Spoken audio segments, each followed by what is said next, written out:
아멘. 네, 감사합니다. 지금 그 기도처럼 이 모든 것의 근원은 예수고, 그래서 우주는 그리스도의 확장이다 이렇게 얘기를 할 수가 있습니다. 그래서 그 하나님의 갈망, 하나님의 꿈이 있다면 그 그리스도가 한 번으로만 끝나는 것이 아니라 많은 미랄인 그리스도가 산출되는 것을 얘기하고 있죠. 그래서 그걸 가장 아름답게 꿈을 가지고 보시는 분도 그분이시고, 또 그것을 누구와 동일시키냐면 바로 당신과 동일시키는 것이 있는데, 그게 바로 지금 얘기한 것처럼 교회인 것입니다.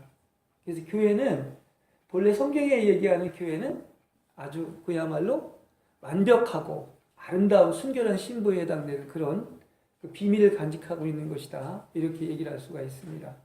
주님이 오신 목적도 거기에 있는 거죠. 다시 얘기한다면 주님이 먼저 이제 오셔서 십자가와 부활을 거치시고, 본격적으로 이제 그 어느 시대가 시작되느냐면 그 교회가 시작되는 것이 사도행전에서의 그 내용을 얘기를 하고, 그전엔 교회가 없었죠. 그죠? 근데 이제 교회가 본격적으로 되는데, 교회의 출발은, 탄생은, 그리고 모든 사도들의 모든 그 근거는 다 어디에 근거를 하고 있느냐면 인간의 어떤 제도에 근거를 하고 있는 게 아닙니다. 그래서 사실 어떻게 보면 뭡니까? 신학교를 만들어서 거기서 배워가지고 목사 안수받는데 성경적이진 않아요. 엄밀하면. 사실 성경에는 신학교 다닌 사람들이 사도를 보면 신학교 다니는 사람이 없습니다. 그러면 그 교회의 출발을 우리는 성경을 보면 언제가 교회가 출발하게 됐습니까? 그 모든 그 근본, 그러니까 교회가 첫 시작을 하게 된 게 뭘로부터 비롯됐느냐? 바로 그렇습니다. 근데 그건 바로 그 확실한 근거는 뭐에 의해서였느냐면 성령 받고 나서부터예요. 무슨 얘기인지 아시겠죠? 성령이 들어와 있기 때문에 그때부터 교회가 된 거예요. 성령이 없다면, 하나님이 없다면 그걸 교회라고는 볼 수가 없는 것이죠. 그렇죠? 예. 그런 의미에서 보면 사실 그 예수님이 부활하시고 이제 가장 성경에서 그 최고의 복 중에 하나가 옛날에는 영으로 계셨던 십자가와 부활과 승천을 거치시고, 그 증거로 예수님이, 그게 이제 그 의에 대하라고 하는 것인데, 하나님의 아들이 된 그 증거로 이제 승천을 하지 않았습니까? 그럼 승천했는데, 여러분 더 놀라운 축복은 그 의에 대하라는 게 이런 것입니다. 하나님의 아들로 인정을 받았기 때문에 그 증거로서 뭐가 보내졌느냐? 바로 성령이 보내주신 거예요. 그래서 진짜 지금 우리와 함께 하시는 주님은 오히려 육신을 입고 있는 예수님 당시보다, 구약보다 더 놀라우신 하나님이 우리와 함께 연합되어 있다는 사실인 것입니다. 그렇죠? 그래서 교회도 성경의 모든 것의 교회나 이런 것들의 기초와 근거는 뭐에 의한 것이다? 사람의 제도나 사람이 어떤 율법에 의한 것이 아니라 모든 것이 성령에 의한 거예요. 성령에. 그래서 성령이 두 방면이 있다고 그랬는데, 한 방면은 부활하시고 제자들한테 왔죠. 그 마가의 다락방이나 거기에 오셔가지고 평화가 있을지어다 샬롬하고 비로면서 먼저 숨을 내쉬며 가라사대 성령을 받으라. 그리고 이제 그 다음에 또 사도행전 2장에 보면 이제 그 외적으로 그 이제 120문도가 마가다락방에서 뜨겁게 기도하니까 10일 만에 성령이 임해가지고 하늘이 불이 혀와 같이 갈라지며 소리가 나면서 성령이 임해가지고 막 술 취한 사람처럼 방언으로 기도하고, 이렇게 예언과 환상과 기도와 꿈을 보고 이런 그 능력들이 나타나는 것을 알 수가 있어요. 그래서 하나는 우리 안에 들어오신 하나님이고, 또 하나는 우리와 함께 하시면서 특별히 뭐를 하시는 성령이냐? 그 사도행전 2장에 있는 것은 여러분이 성령을 받고 여러분을 통해서 하나님이 이제 혼자 하시던 일이 누구를 통해서? 바로 여러분을 통해서 확장이 되는 거예요. 어디까지? 땅끝까지. 그래서 너희가 성령을 받으면, 성령을 받으면 예루살렘과 유대와 사마리아 땅끝까지 내 복음의 증인이 되리라고 하는 사도행전 1장 8절에 있는 것처럼, 이 모든 것의 근거는 다 그분에 의해서 되는 거예요. 그러니까 사실은 사역도 마찬가지인 것입니다. 목사가 자기 얘기하면 안 되죠. 성령이 하나님대로 하는 거예요. 하라면 하고 안 하라면 안 하고. 근데 우리는 그걸 모르니까, 영의 세계를 모르니까 자꾸 이렇게 자기 어떤 걸로 하는데, 그건 아직도 어디다? 율법 세계에 갇혀 있는 거야. 그거는 엄밀한 의미에서 교회라고 볼 수는 없는 것입니다. 여전히 광야에 그냥 머물러 있는 것이다. 이렇게 볼 수가 있습니다. 그래서 그야말로 사도행전의 주제는 전체를 본다고 하면 역시 그 교회를 세우기 위한 것인데, 그 성령이 임해서 이제 교회가 세워졌었고, 그것이 이제 여러분 안에 주님이 있기 때문에 여러분 안에서 주님이 일하십니다. 그래서 그분에 의해서 교회가 세워져 가지고 땅끝까지 복음이 확산되는 것을 이야기해 주고 있죠. 그러니까 성령을 받으면 당연히 누가 돼야 된다? 성령을 받으면 땅끝까지 뭐 하라고 그랬어요? 증인이 되라고. 증인. 증인은 마터라는 순교자라는 뜻하고도 같은 거야. 기꺼이 내가 이 복음을 전하는 일에는 내가 목숨까지도 아까워하지 않는다고 하는 이런 것이 사도행전에도 나와 있는 것처럼 우리는 어떻게 해야 된다? 증인이 돼야 된다. 다시 말하면 목숨을 요만큼도 아까워해서는 안 된다고 하는 것을 사도행전에서 우리한테 보여주고 있는 거예요. 이거 하나님이 살아있는 증거 중에 하나는 바로 뭐냐? 주님 오시는 날까지 지속되고 있어서 이 성령 행전은 멈추지 않는다. 특히 누구를 통해서? 바로 여러분을 통해서 이게 멈춰지죠. 만일에 이게 죽어있는 신을 믿었거나 저기 지금 그리스나 로마에서 얘기하는 그 알지 못하는 신, 그 가짜 신, 또 하나님 아닌 이런 신들을 믿었다면 그건 다 벌써 소멸됐을 거예요. 근데 기독교 역사가 그렇게 많은 핍박을 받고 그 수천만 명의 순교자가 생겼어도 이렇게 면면이 이어지고 있는 것은, 아니 어떤 사람이 자기 목숨 걸겠어요. 그죠? 자기 재산 다 바치고 주님 따르겠어요. 그죠? 초대교회는 재산을 다 팔아가지고 함께 모여서 떡을 떼며 성만찬을 하지 않았습니까?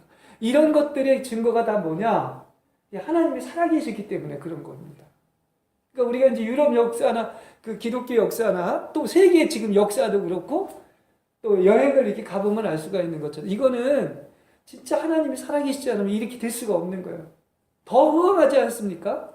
그 하나만 봐도 사실 살아있는 역사다 이렇게 얘기를 할 수가 있어요. 그렇처럼 이게 2000년 동안 아니면 수천 년 동안 이렇게 갈 수가 없는 것이겠죠. 지금 더 살아서 이렇게 왕성하게 되고 있다고 하는 것을 본다면 진짜 우리는 정말 보통 사람이 아니라 어떤 사람이다?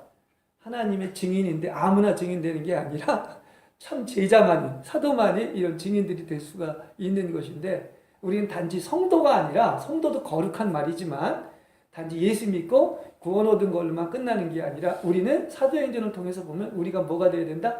여러분이 바로 제자가 돼야 되고 여러분이 증인이 돼야 되고 또 나아가서 여러분이 사도가 되시길 바랍니다.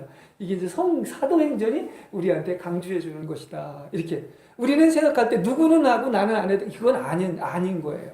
우리 하나님의 백성들은 다 왕같은 제사장들이고 그 나름대로 다 각자 그런 사명이 있기 때문에 어떻다? 그런 어떤 제자로서의 그런 역할을 감당을 해야 된다. 이렇게 얘기를 할 수 있습니다. 그리고 지금 교회관이 바로 서야 되는데, 이 교회라고 하는 것은 이제 세상에서 불러낸 특별한 그 거룩한 하나님의 무리라고 해서 이제 에클레시아라는 이런 뜻을 가지고 있다고 제가 얘기를 그 전에 드렸었는데, 자꾸 이상하게 기독교 2000년사가 교회가 좀 왜곡이 됐습니다. 이단이 너무나 많이 들어와서 교회를 막 그렇게 혼탁하게 해놓은 것이 2000년 기독교의 변정 역사라고도 볼 수 있어요. 처음에 초대교회가 굉장히 순수했는데 바로 그때도 벌써 이단이 침투하기 시작해가지고 그야말로 바울이 서신을 많이 보낸 것 중에 하나가 바로 이제 교회에 대해서 이렇게 교회를 어떻게 하면 바로 세우고 건축할 수 있느냐. 근데 이걸 좀먹는 항상 이단들이 존재를 했습니다. 그 중에 대표자들이 뭐냐면 바로 유대주의. 이건 지금도 마찬가지예요. 유대교 율법주의. 어떻게 하면 아니 그렇게 복음이 순수하게 전해졌는데 거기에 짬뽕이 와가지고 구약의 율법을 지켜야 된다 아니면 할례를 받아야 된다 이 문제를 안디옥에서 굉장히 경론이 벌어진 것을 알 수가 있습니다. 그렇죠? 심지어는 아테네나 그런 데나 이런 데 가보면은 알지 못하는 신이 있다고 그래가지고 그 철학에서나 얘기하는 아르메드 신이 있고 또 나아가서 그 에피큐로스 학파라든지 또 스토기 이런 철학 사상이 기독교 안에 들어와서 이단이 막 발언을 하니까 그걸 변호하기 위해서 사도 바울이 서신을 보낸 것이고, 또 마지막에 뭡니까? 요한 계시록이나 이런 걸 다 쓴 게 왜 그런 것이다 하면, 하나님 그리스도 아닌 어떤 것들이 자꾸 침투가 되니까 이걸 보수하기 위해 가지고 요한복음과 요한 1, 2, 3서, 요한계시록이 쓰여졌다, 이렇게 얘기할 수 있습니다. 그래서 교회는 자꾸 이렇게 우리 기존적인 관념에서 잘못 이렇게 얘기가 돼가지고 마치 무슨 서열이 있는 것처럼, 예? 큰 교회, 작은 교회가 있고 또 나가서 어느 교단이 있고 교파가 있는 것처럼, 이건 다 성경적인 게 엄밀한 의미에서는 아니에요. 어느 사람의 이름이 그게 이름을 따서 그 교파가 생겼다고 하는 것은 성서적인 것은 아닙니다.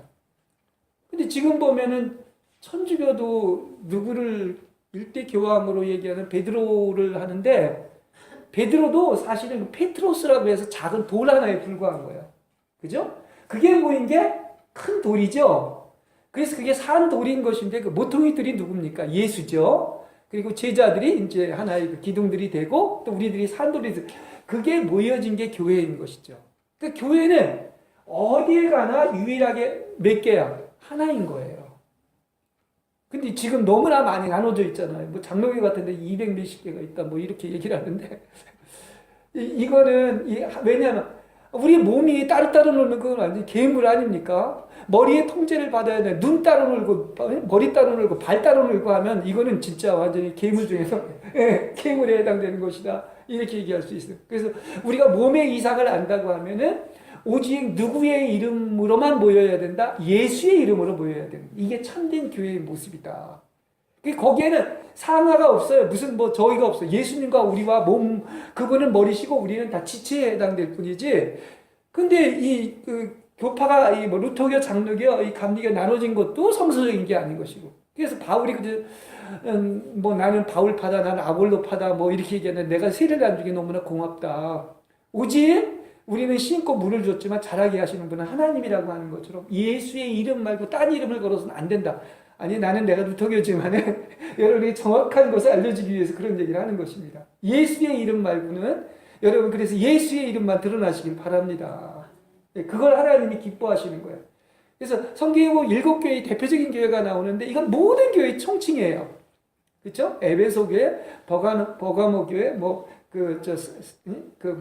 사대교회, 그 다음 빌라델피아 교회, 또 나아가서 서머나 교회, 그리고 또 제일 마지막에 해당되는 것이 필라델피아 교회, 그 다음에 라우디게아 교회예요. 거기서 가장 칭찬을 받았던 교회가 하나가 있습니다. 이게 어느 교회냐면 빌라델피아 교회. 이건 시대적으로 보면 우리 바로 조금 위에서 말씀이 회복된 그런 교회인 것입니다. 거기는 별로 능력도 없어요. 작아요. 근데도 거기 그렇게 나와 있죠?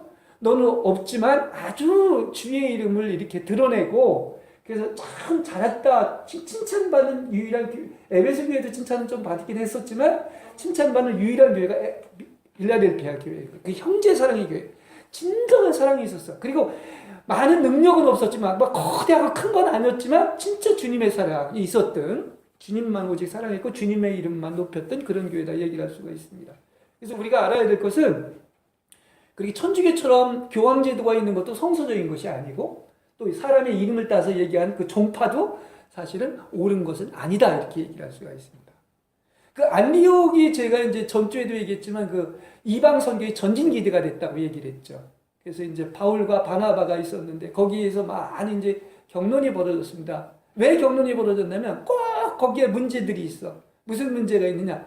유대인들이 이제 박해를 받으니까 각지로 이제 다 나갔는데, 안디옥에 온 유대인들이 자꾸 이게 새로운 시대가 왔으면 새로운 인식의 전환이 있어야 되는데, 자꾸 할례를 받아야 구원을 얻는다고 하는 잘못된 얘기를 한 거예요. 근데 여러분, 맞아요, 안 맞아요? 이 문제가 계속됩니다, 교회마다.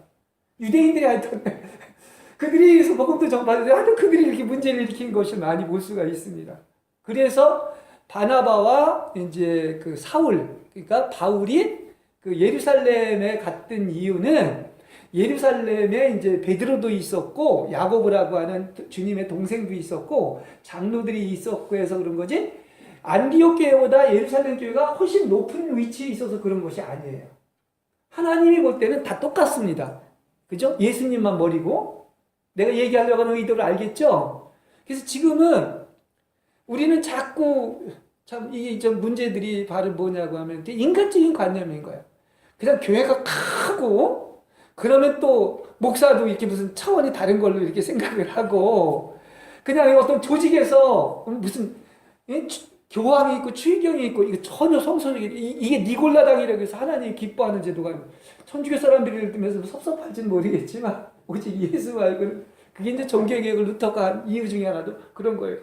하나님 말고 뭐 무슨 교황이 그 교황의 말은 무호하다. 교황 무호설까지 얘기를 하고 예 그래서 막 어떤 그 조직을 얘기하고 그 천주교 같은 이 조직으로 다 이렇게 엮어져 있지 않습니까? 하나의 정점에 누가 있어? 교황이 있어가지고 그 다음에 추기경들이 있고 뭐 여러 뭐 주교들이 있고 막 이런 것들이 있는데 이게 더 심하게 얘기한다면 마지막에는 거기에도 이제 소수의 이기는 자의 무리가 있지만 하나님께서 이거 바벨론을 무너뜨리는 이런 일까지 있다 이렇게도 이야기를 할 수가 있습니다. 그래서 이렇게 예루살렘의 일을 이제 우리도 총회가 보면 마치 총회가 상위기관을 생각을 하는데 그거 아닙니다. 하나님은 절대 그렇게 보질 않습니다. 우리는 다 뭐다? 한 형제요 자매인 거예요.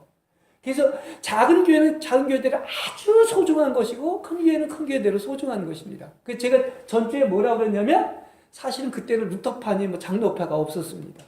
그러니까 뭐만 있었느냐? 그 교회는 그 교회만 있었던 거야.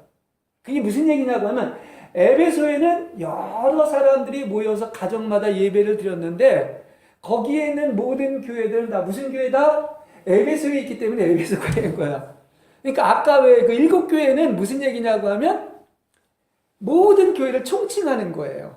그죠? 그리고 시대적으로도 구분을 할 수가 있습니다. 이미 세 교회는 지나갔고 또 그 뭡니까? 그 빌라델피아 교회라든지 라우디게아 4대 교회라든지 두아드리아 교회 여기는 이제 주님 오실 때까지 계속되는 것을 얘기를 하고 있는 거예요. 그러니까 각자마다 다 시대적으로 이렇게 분류가 될 뿐만 아니라 다 교회는 교회로서 얼마나 귀한 것인가 하는 걸 알 수가 있는 것입니다.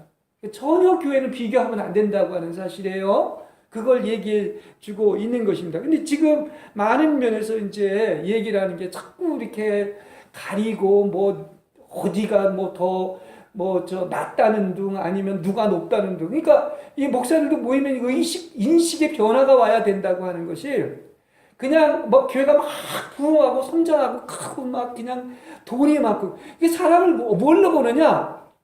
헌금을 얼마나 내서 돈이 많이 들어오고 건물이 얼마나 으리으리하고 또 뭡니까?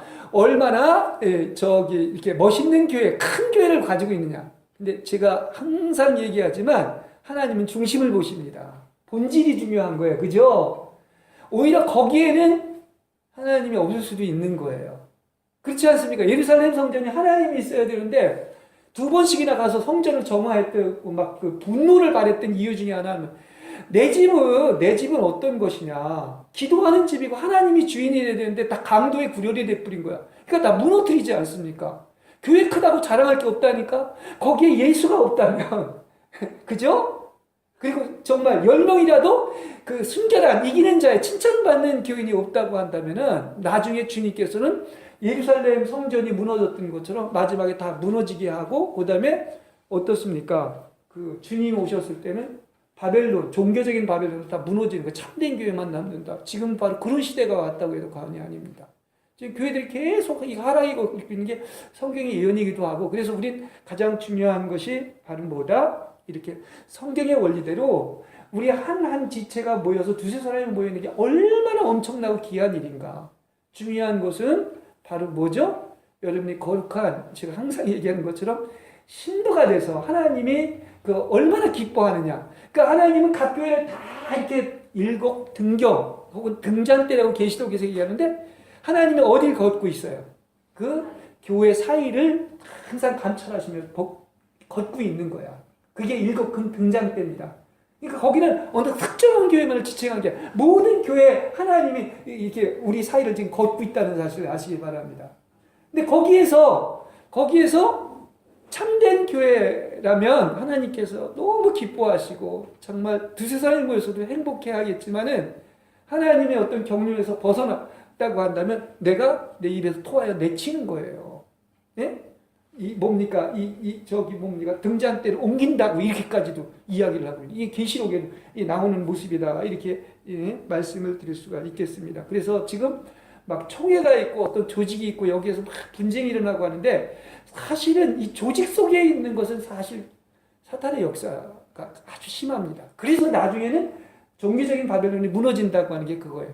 교회는 오직 뭡니까? 생명의 유기체인 거야. 예수의 생명만 있고 그 생명끼리 연결될 거야. 굉장히 중요한 의미를 가지고 있는 거야. 아멘? 네. 예, 이런 귀한 의미가 있다는 것을 알아야 돼요.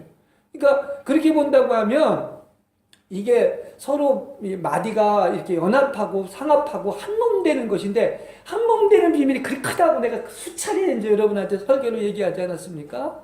그렇죠. 그래서 이렇게 본다고 하면 참된 교회의 모습을 하고 있어야 되는데 2000년 역사에서 참 수없이 반복이 되는 거야. 교회가 또 세속적이 되고 완전히 세상하고 짬뽕이 되고 그야말로 지금으로 얘기한다면 이 마지막 시대의 특징 중에 하나가 뭐냐 어느 사람들이 많이 예언을 했는데 이게 뭡니까? 무당화처럼 하나님 아닌 다른 것들을 갖고 자꾸 복을 받으려고 얘기를 하고 또 기복주의라고 해서 물질 예수 믿으면 잘 된다고 하는 거 전혀 성경적인 것이 아닙니다. 그리고 물량주의.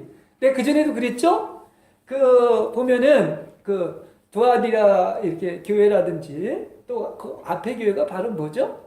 그 어떤 두 개의 모습이 바로 누룩과 교자예요. 그 7교회 중에서 그 세 번째하고 네 번째 교회가 뭐죠? 예. 보면은 2장 3장에 보면 2장 3장에서 한번 봅시다. 첫 교회가 무슨 교회죠? 에베소 교회죠. 그다음 두 번째는 서머나 교회. 세 번째 버가모. 그다음 네 번째 두아디아죠. 바로 그거예요. 그래서 우리가 볼 수 있는 것처럼 버가모 교회나 두아디라 교회는 버가모는 그 왜 제가 마태복음 13장에서 교자라고 얘기를 했지. 교자. 근데 교자가 제가 보통 일반 교회에서는 95%가 뭐 좋다는 식으로 얘기하는데 물론 작은 믿음 가져도 이렇게 산이 옮긴다고 하는 할 수 있거든요. 그거는 좋은 의미에서 얘기하는 것이고 문맥상으로 본다면 교자는 바로 뭐냐고 하면 나물이면 나물이 돼야 되는데 나물이 뭐가 됐죠? 나무가 됐어요. 이건 변질된 거를 얘기하는 것입니다. 그러니까 교회는 끝까지 순결성을 유지하고 오직 예수의 이름만 드러나야 되는데 거기에 세상에 들어와서 사탄이 깃든 걸 얘기하는 거야. 그렇죠? 이거는 천국 외형을 얘기하는 거예요. 바깥에 기독교 바깥을 얘기하는 거예요. 그게 나쁜 거예요. 그게 버가모교예요. 또 두아디라 교회는 뭐냐? 그 누가 왔다고 그랬죠? 여자가 고운 밀가루에다가 누룩을 섞었다고 그래요. 그러니까 이방의 교리들이 많이 들어왔어요. 심지어는 그런 게 크리스마스나 부활이 다 그런 그 이방 여신을 섬기는 것들이 다 그런 것들입니다. 근데 이런 것들은 다 무너지게 되어 있다. 그래서 하나님이 그토록 바라시는 것은 교회에 온통 관심을 가지고 있는데 그것도 어떤 교회? 하나님의 갈망과 꿈이 이루어지는 그 순수한 교회를 원하시는 거예요. 그래서 그분에 의해서만 건축되는 것, 이게 금과 은과 보석으로 건축되는 거예요. 그래서 바울한테도 그랬고 오거스틴한테도 그랬고 루터한테도 그랬고 또 누굽니까? 예? 또 그 유명한 분 있죠, 왜? 그 제일 예수를 닮았다고 하는 성자 프란시스코한테 그러지 않습니까?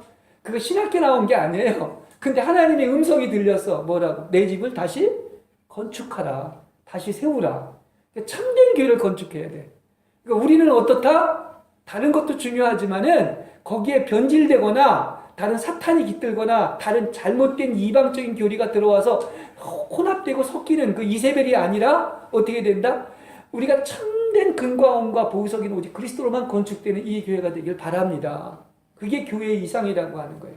그러니까 주님은 그럴지도 몰라. 지금 교회들의 모습을 보고 말들은 잘해요, 전부들. 그러면 정작 본인들은 안 하고 있는 거야. 주님이 그러실 겁니다. 아마 눈물을 흘리고 있어. 또다시 십자가에 못 박고 교회가 하락되어 있어. 완전히 이건 옛날에 타락한 중세 때 루터가 종교개혁한 것처럼 그게 또다시 반복되고 있어. 근데 그게 프란시스코 때도 그렇고 루터 때도 그렇고 지금도 마찬가지인 거예요.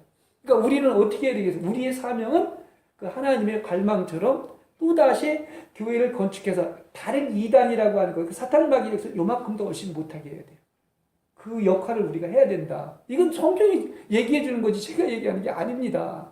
그렇죠? 그러니까 여러분 안에 그 정말로 그리스도로 건축되고 세워지는, 그야말로 하나님의 집이 세워지는 그러한 순결한 교회가 되길 바랍니다.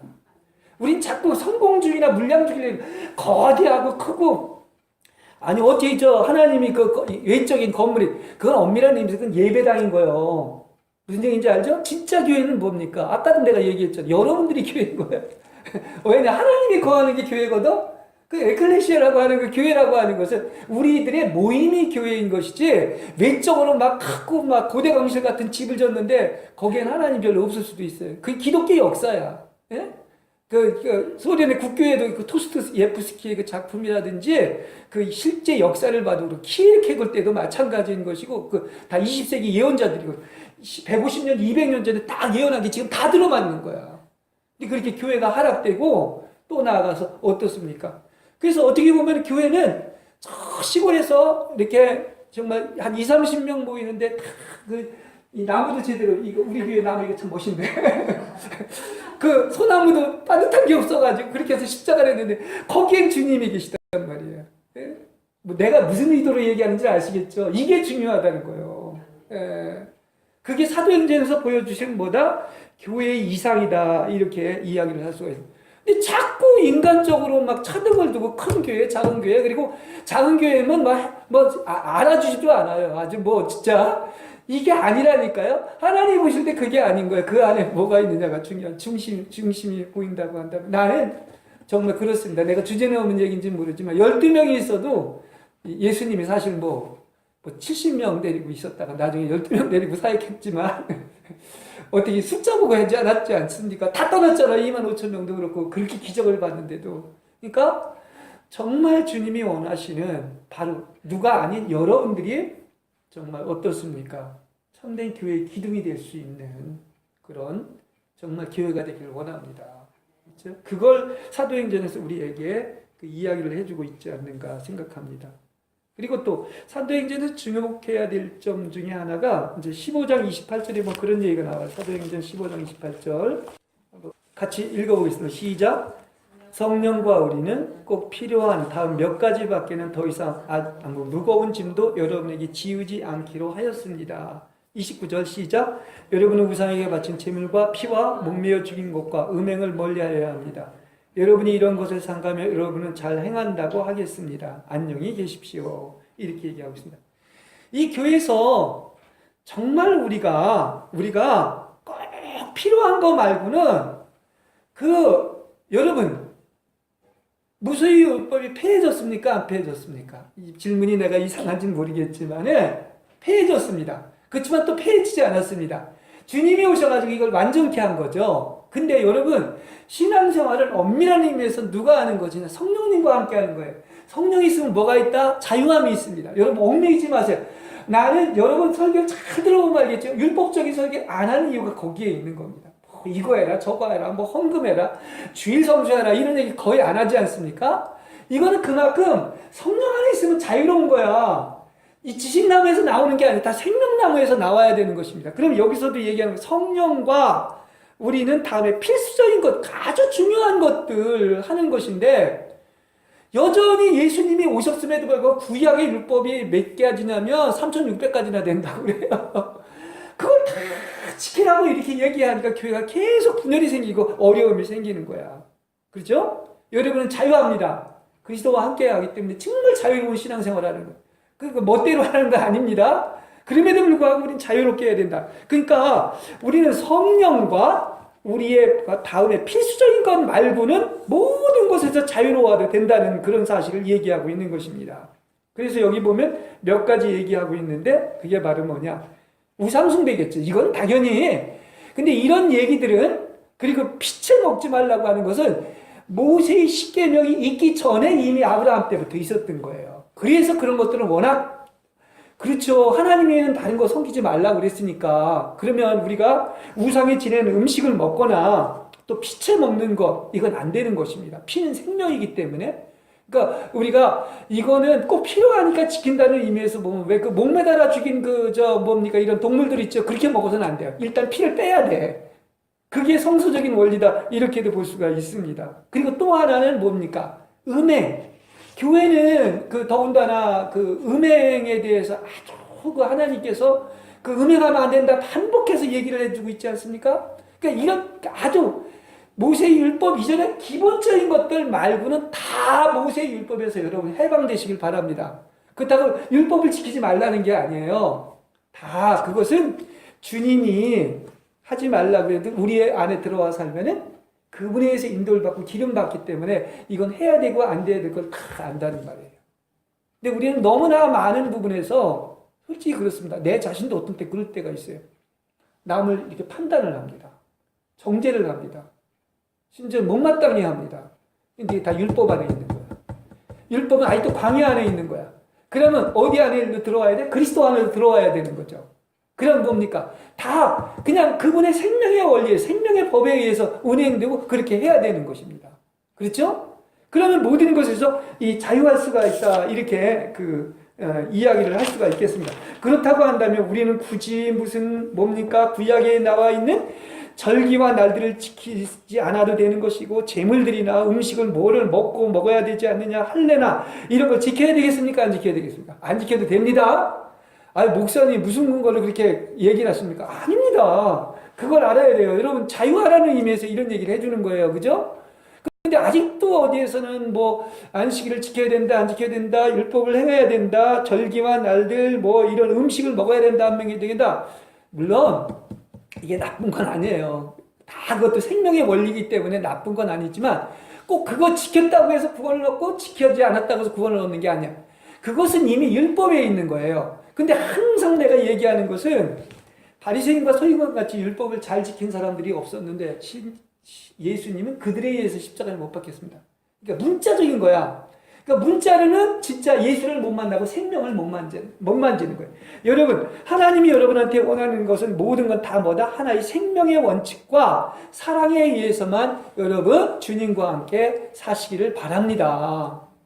이게 다 영의 인도하심이고 부름받음인 것을 알 수가 있어요.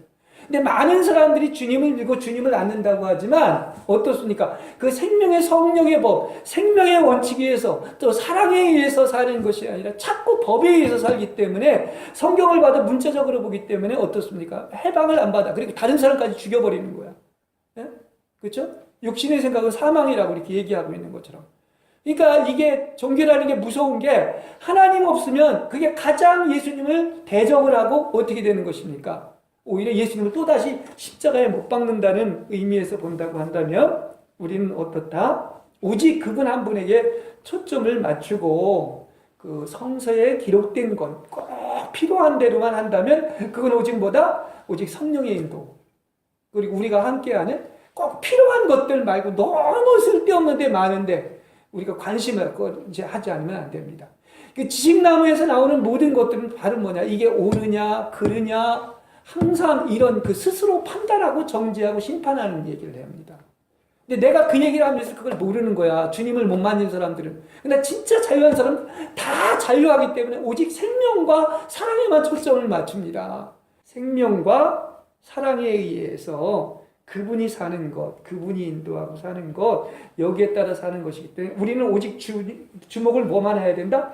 성령과 꼭 필요한 것 말고는 너무 그 율법에 관련된 것들에 대해서 에너지 소비하지 마시기 바랍니다. 또 이렇게 되면은 교회가 평화로워지고 안정돼요. 하나가 될 수가 있습니다. 근데 너무나 많은 일들이 사실은 뭘 갖고 따지느냐?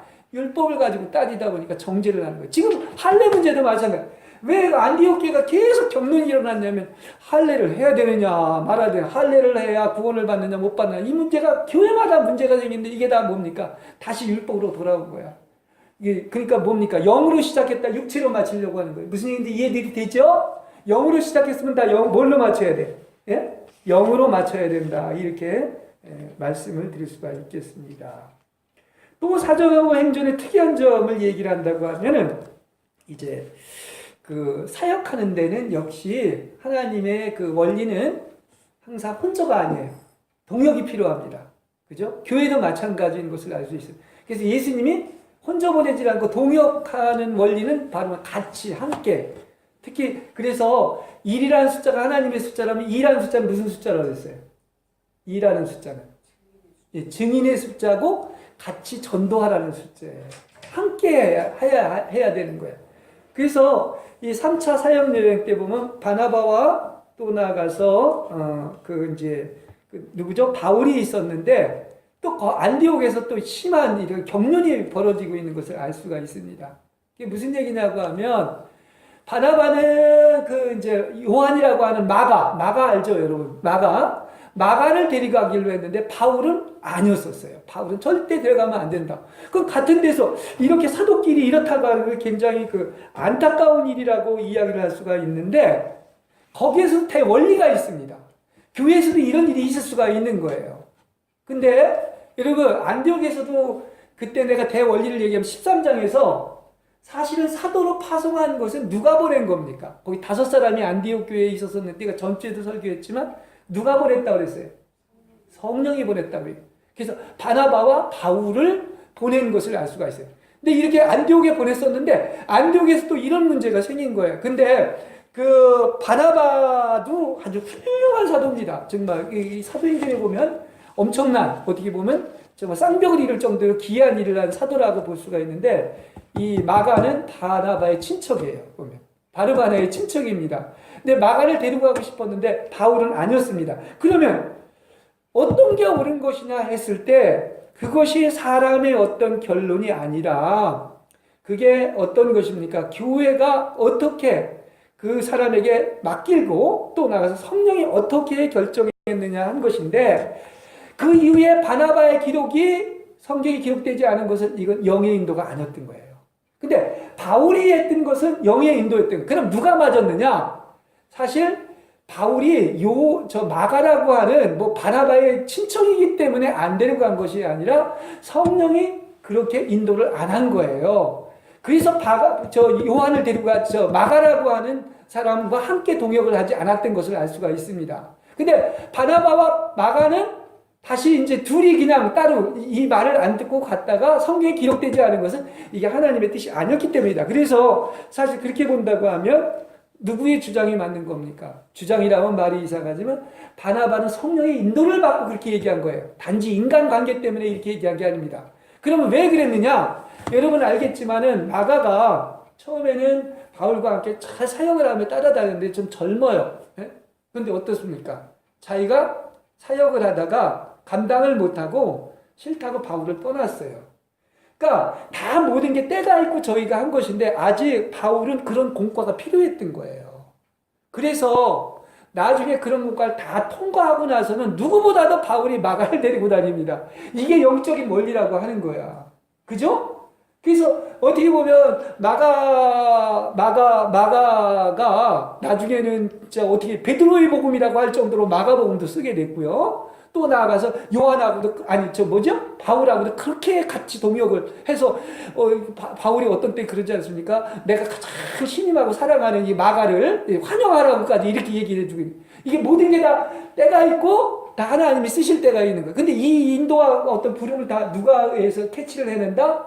성령이 그렇게 이제 인도하고 지시했기 때문에 그런 것이라고 얘기를 할 수 있습니다.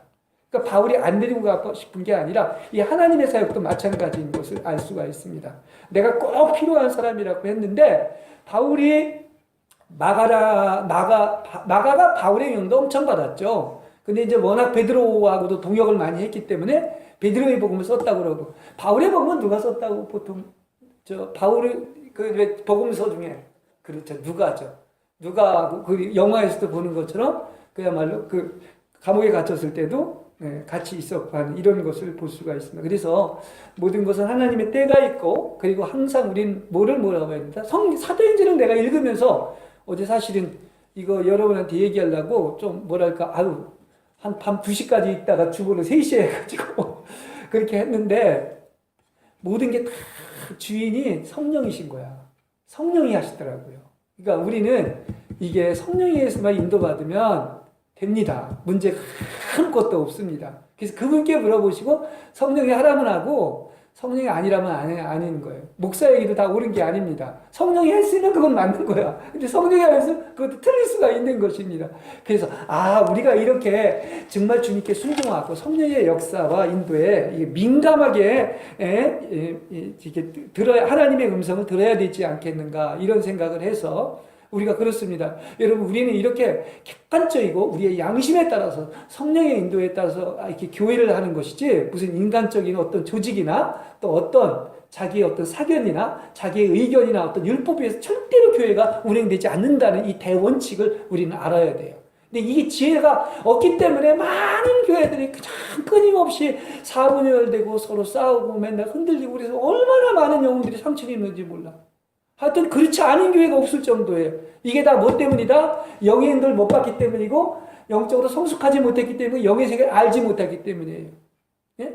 어떤 때는 사실은 그걸 통해서 마귀가 엄청 역사해서 이렇게 이단이 나타나고 하는 이유가 거기에 있는 것입니다. 심지어 그렇게 있지 않습니까? 바울이 예루살렘에 이렇게 잡혀갔는데 어떤 때는 아주 바울이 이제 대제사장이 왔는데 모르고 그렇게 얘기했는지 모르지만 이 막 사탄의 벽인 회칠한 벽인 이 위선자야 하고 이렇게 얘기했는데 누가 제사장이라고 그러니까 대제사장이라고 그러니까 내가 뭘로 그렸다 이런 식으로 이렇게 변론을 하고 있는데 이렇게 우리는 어떻다? 진리는 철저한 것이고 그 다음에 나아가서 영혼은 끝까지 사랑해야 되되 마귀의 역사에 대해서 아주 단호하게 우리는 분명히 선을 그어야지 이렇지 않으면 어떻다? 교회는 항상 흔들리고 이렇게 마귀가 어떻습니까? 교회를 흔들어 놓는다는 사실을 성경, 사도행전에서 특별히 얘기해주고 있는. 지금 많은 교회들이 이렇게 문제가 있는 게 다 뭡니까? 그 영적인 분별력이 없어서 그런 것입니다. 그래서 그게 바로 돼야지만이 된다는 사실을 알 수 있습니다. 자, 그 다음에 제가 그전에도 한번 이런 질문을 누구한테 내가 받은 적이 있었었는데 그 초대교회는 심지어 재산까지 다 팔아서 바치고 함께 모여서 어떻게 했습니까? 날마다 기도하고 찬송하고 떡을 뗐다고 얘기했습니다. 그 떡을 뗐다고 하는 것은 성만찬도 있었지만 음식을 함께 나눠 먹었던 것을 알 수가 있어요. 그죠? 그 정도로 그야말로 하나의 완전한 공동체였었는데 떡을 주로 언제 뗐느냐? 물론 모일 때도 뗐지만은 성경에 보면은 그렇게 나옵니다. 사도행전 20장 7절을 한번 잠깐 볼까요? 사도행전 20장 7절. 자, 읽겠습니다. 시작.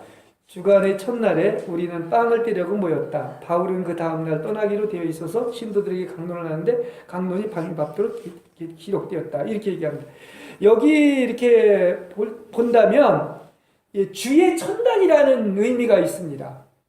근데 혹시 지금 우리는 그 구약의 모든 것은 이미 이제 폐하여졌다. 그리고 완전해졌다고 이렇게 이야기를 하고 있는데 아까 그 몇 가지 기본적인 걸 빼놓고는 다 자유하라고 여러분에게 얘기를 하지 않았습니까? 근데 지금은 어떤 날이라고 볼 수 있어요? 지금은. 그 엿새 후에라는 표현도 있고 또 안식 후 다음 날이라는 표현도 있고 주의 첫날이라는 표현이 있어요. 이걸 굳이 내가 이제 얘기하는 이유는 그때 사람들 예를 들어서 예수님이 부활하시고 나서 뭡니까? 부활했다고 그랬죠? 그럼 예수님이 언제 돌아가셨어요? 성금요일부터 토요일날 저녁 때까지 돌아가신 거죠. 그죠? 그렇죠. 성금요일날 돌아가서 3일 되지 않았습니까? 그러니까 사실 그렇게 본다면 주님이 부활해가지고 제자들한테 와서 숨을 내쉬며 가라사대 성령을 받으라 한 그날이 바로 뭐냐? 지금의 주일에 해당이 되는 거예요. 그게 부활의 숫자가 그래서 지금은 7일의 개념이 아닙니다. 7일은 우리가 창조되고 나서 이제 안식에 들어가는 개념이 되면 크게 보면 그게 7일이지만은 항상 그 부활의 숫자는 그래서 뭐냐 안식 후 다음 날이기 때문에 뭐에 해당이 된다? 8에 해당이 되는 거예요. 그래서 성경은 8을 부활의 날이라고 하는 것입니다. 그러니까 안식 후 첫날. 우리가 지금 모이는 것이 다 이 기독교의 역사도 그렇고요. AD, BC가 나눠진 것도 그렇고 예수를 기점으로 해서 그런 것인데 주님이 부활한 날을 기점으로 해서 계속 주일에 모인 것이지 안식일에 모인 게 아니에요. 혹시 안식교회에서는 지금도 안식일을 지키죠? 그죠? 근데 그건 맞는 것은 아닙니다. 그건 이제 자유할 필요가 있어요. 안식일에 정신과 의미를 지키는 거지. 왜냐? 인자가 안식일의 주인이라고 하면 인자가 부활한 그날을 기념해서 우리는 떡을 떼는 것이다. 이렇게 본다고 하면 지금 주일이 그때부터 생긴 것이죠. 그리고 그때마다 성찬을 하고 애찬을 한 것을 알 수 있어요.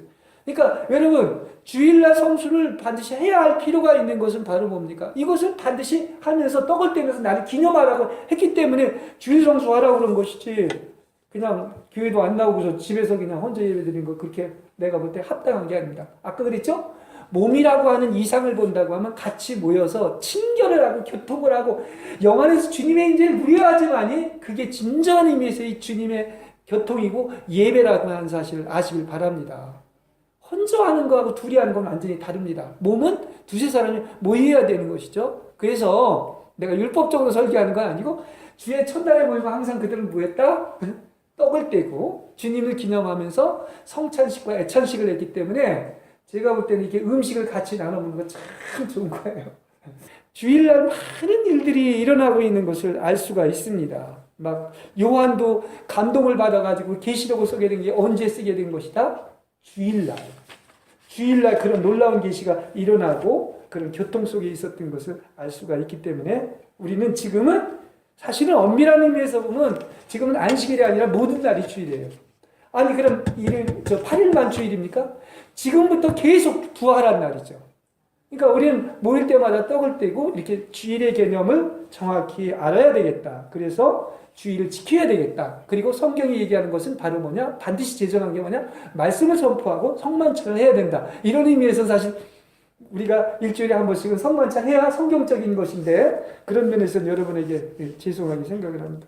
하면 되는 것이긴 한데 그 예배의식이 너무 이제 전통적이다 보니까 그래서 그런 것을 얘기할 수 있습니다. 그러니까 다시 한번 얘기하지만 율법으로 가지 마세요. 내가 오늘 강조하는 것 중에 하나는 그 어떤 광야로 가지 마세요. 이양에 가는 거 요단강 건너서 가나안으로 가시길 바랍니다. 우린 불현듯 또 다시 은혜에서 그 영에서 육체로 또 신약에서 구약으로 시대적인 전환이 일어났음에도 불구하고 주일에서 안식일로 그러니까 율법에 있으면 여전히 하나님을 믿기는 믿는데 생명이 없고 사랑이 없고 거기에 어떤 은혜가 없는 것입니다. 그죠? 문자적으로만 아는 거예요. 그건 죽을 말씀이라고 하기 때문에 이제 여러분 어떻습니까? 광야라고 하는 거기에 광야에 있지 마시고 율법에서 완전히 벗어나서 주님 안에, 영 안에, 지성소 안에 이렇게 있는 여러분이 되시길 바랍니다. 그렇죠? 자, 그 다음에 제가 계속 이제 바울의 예루살렘 여행이나 이렇게 그 이동하는 걸 다 이렇게 보니까 그게 다 뭐냐고 하면은 사실 어떻게 보면 복음이 서방보다는 동방으로 전해지길 원하는데 성령이 막으셨습니다.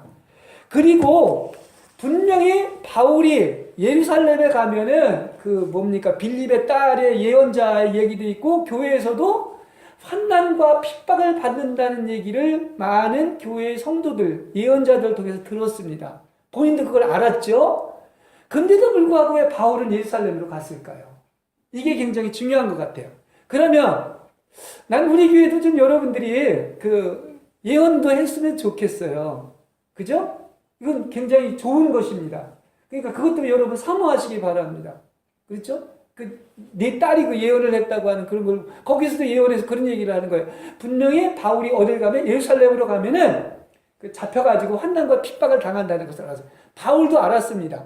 자, 그럼에도 불구하고 그들은 가면은 잡힐 수 있고 환난과 핍박을 당한다는 것을 알았지만은 그러나 어떻게 된다는 그 이유를 몰랐기 때문에 어떻습니까? 그들은 예언은 했지만은 마지막에 얘기하는 것처럼 뭡니까? 주님의 뜻이 이루어지기를 바랍니다 하고 그들은 얘기하고 있는 거예요. 근데 바울은 그것만 한 게 아니야. 당신은 뭐를 알았냐고 하면은 분명히 가면 물론 그 전부터도 그렇죠. 왜 말이 그 이제 그 사도행전에 보면 그 환상을 보지 않습니까? 그리고 이제 빛비침을 얻지 않습니까? 그러면서 이제 너는 이방을 위해서 택하신 그릇인데 많은 고난을 당해야 된다고 하는 이런 얘기를 하죠. 근데 말이 그 가시 달린 채찍에 자꾸 아프다고 뒷발질을 하고 자기 발만 아프지 않습니까? 그러니까 하나님이 이렇게 명하셨으면 그대로 순종하고 가야 되는 것을 알 수가 있습니다. 근데 바울은 그거 순종을 한 거예요. 근데 바울은 이것까지 아는 거야. 설사 내가 가서 환난을 당하고 핍박을 당하겠지만은 주님의 뜻이 그거라는 걸 알았기 때문에 자기가 분명히 가면 잡힐 줄 알면도 불구하고 예언자들은 거기까지만 예언을 했는데 바울은 그래서 예루살렘에 간 거예요. 그래서 여러분 아는 것처럼 어떻습니까? 아니나 다를까?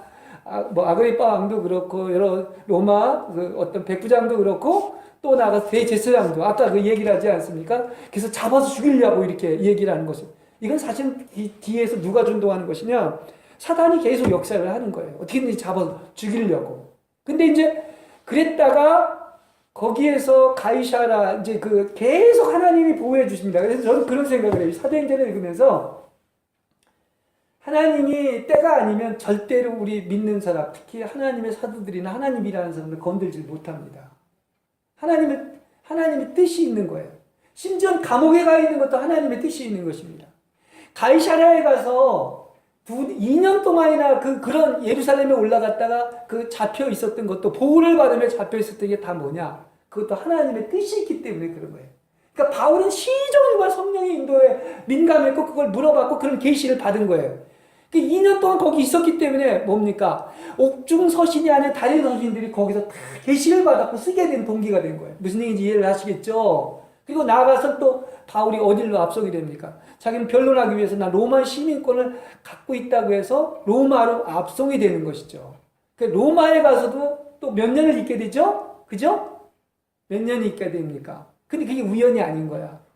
오히려 바울이 그런 감옥에 있고 로마의 감옥에 있었기 때문에 여러분이 잘 아는 것처럼 그 위대한 작품, 가장 높은 계시의 복음이라고 하는 그 옥중서신이 바로 그 감옥에서 쓰여진 거예요. 그게 없었다면 우리 이렇게 놀라운 계시를 알지를 못합니다. 그 감옥에 있었기 때문에 이런 놀라운 일이 있었던 것을 알 수가 있죠. 그래서 이렇게 본다고 하면 이런 것들이 다 뭐다? 바울이 그렇게 모든 4차 전도행을 했던 것도 그렇고 모든 것들이 다 어디 안에서 그리스도 안에서 영 안에서 일어난 일이고 하나님이 계시하신 것이고 우연이 하나도 없는 것이고 하나님의 손길이고 하나님의 안배 속에서 이렇게 인도되고 있었구나 하는 것을 아는 것이고 이것은 바울뿐만 아니라 우리에게도 똑같은 것을 알 수가 있는 것입니다. 그래서 사도행전 23장 11절에 이런 얘기가 있습니다. 그날 밤에 주님께서 바울 곁에 서서 말합니다. 23장 한번 보십시오. 11절 그날 밤에 주님께서 바울 곁에 서서 말씀하셨다. 용기를 내어라. 내가 예루살렘에서 나의 일을 증언한 것 같이 어디에서 증언한다? 로마에서 증언한다. 이거 한 절만을 봐도 너는 이렇게 그러니까 자기는 변론하려고 어떻게 인간적으로 보면 갔는지 모르지만 결국 로마에 가서 복음을 전하라고 증인이 되리라고 이렇게 하나님이 나타나서 이야기를 해주고 있습니다. 이렇게 사도행전은 성령행전이고 하나님이 직접 개입하셔가지고 계속 인도하는 것인데 마지막 이 말씀을 읽고서 마칠까 생각을 합니다. 에베소 장로들에게 한 고별성에서 보면은 이렇게 얘기하면 다시는 로마에 압송되고 예루살렘에 가고 로마에 압송되고 감옥에 가고 이걸 다 아는 거예요, 바울은. 근데 그게 하나님의 뜻임을 알았기 때문에 기꺼이 간 것입니다. 그러면서 다시는 나의 얼굴을 보지 못한다고 하죠. 그러니까 서로 막 눈물을 흘리지 않습니까? 그때 바울이 한 마지막 말이 있는데 이걸로 해서 오늘 말씀을 마치기 위해서 사도행전 20장 24절 23절부터 읽겠습니다. 시작. 다만 내가 아는 것은 성령이 내게 일러주시는 것뿐인데 어느 도시에서든지 투옥과 환난이 나를 기다리고 있다는 것입니다. 그러나 내가 나의 달려갈 길을 다 달리고 주 예수께 받은 사명 곧 하나님의 은혜의 복음을 증언하는 일을 다하기만 하면 나는 내 목숨이 조금도 아깝지 않습니다. 그래서 그 사명이라는 그 노래가 나온 것입니다. 조금도 아까워하지 않은 이런 마음이 있었기 때문에 근데 이게 다 뭡니까? 하나님의 지시와 인도인 거예요. 그러니까 사실은 사도 바울을 썼을 뿐이지 누가 하신 거야? 하나님이 하신 거예요. 성령의 행전이야. 우리도 마찬가지인 거예요. 여러분, 우리는 저번에 내가 물어보니까 그 목사님이 하시면 된다고 해서 막 웃었는데 그거 다 아닙니다. 우리 같이 할 일이에요. 여기 24장에 그러지 않습니까? 내가 나의 달려갈 길을 다 달리고 주 예수께 받은 사명 곧 하나님의 은혜의 복음을 증언하는 일을 다하기만 한다면 나는 내 목숨이 조금도 아깝지 않습니다. 이런 마음, 이런 증인의 마음, 이게 사도행전이 우리한테 가르쳐주는 거야. 그냥 저거 기록된 게 아니라 바로 여러분들이 성령 받아서 내 증인이 되라. 이게 지상 최대의 최후의 여러분에게 주신 하나님의 명령이라고 하는 거예요. 그렇지 않습니까? 그러니까 우리가 이 담대하면 여기 용기를 내라 담대하라. 내가 너희와 함께한다. 우린 강건하면 영이 함께하기 때문에 그냥 강건하다 내가 그러면 선포하면 강건해지는 거예요. 그러니까 나는 강건하다 한번 따라하세요. 나는 강건하다. 나는 강건하다. 나는 강건하다. 강건해지셨습니다. 그렇죠? 그러니까 이렇게 본다고 한다면 여러분 진짜 마귀가 누굴 들어가는지 아십니까? 다 안다고 그랬죠? 내가 바울도 알고 예수님도 안 해. 너 도대체 누구냐 그런 것처럼. 가짜네 아니면 바울이 상대도 안 해. 근데 이런 마귀가 벌벌 떠는 사람들이 있죠. 어떤 사람이겠어요? 당연히 십자가에 못 박힌 사람. 내가 주님을 위해서라면, 이 사명을 이루기 위해서라면 내 목숨도 아까워하지 않는 사람은 마귀가 벌벌 떱니다. 벌써 그냥 발 아래 짓밟힌 거예요. 그죠? 가장 세상에서 소중한 게 뭡니까? 내 생명 아니겠습니까? 근데 그 주님의 복음을 전하기 위해서, 나의 사명을 이루기 위해서 일을 할 수 있다면 나는 목숨을 좀만큼도 아깝게 여기지 않는다. 올 한 해 좀 정말 이러한 그런 마음, 또 그런 사명을 이렇게 주님께서 주셔가지고 정말 멋있는 신앙생활 하는 한 해가 되기를 주님의 이름으로 간절히 축원합니다.